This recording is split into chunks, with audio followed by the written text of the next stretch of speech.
Hello friend, नमस्ते, प्रणाम। मैं नीलू मौर्य अपने यूट्यूब चैनल पे आप सभी दर्शकों का स्वागत करती हूँ और मैं जा रही हूँ एक सुपर हिट चुटकुला नाच गीत गाने। आप लोग को ज़रूर पसंद आएगा। मेरे वीडियो को फुल वॉच करके देखना।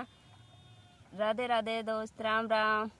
बिजुली बत्ती के रोशनिया हमरे डरिया लागला, बिजुली बत्ती के रोशनिया हमरे डरिया लागला।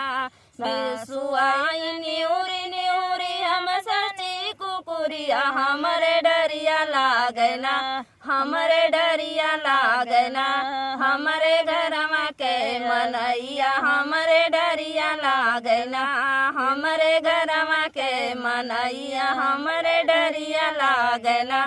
बिजुली बाती के रोशनिया हमरे डरिया लागला, बिजुली बाती के रोशनिया हमरे डरिया लागला। जेठनिया आई न्यूरी न्यूरी हम सची बिलरिया हमरे डरिया लागला, हमरे डरिया लागला। हमरे घरमा के आदमिया हमरे डरिया लागला, हमरे घरमा के आदमिया हमरे डरिया लागला। बिजुली बाती के रोशनिया हमरे डरिया लागला, बिजुली बाती के रोशनिया हमरे डरिया लागला।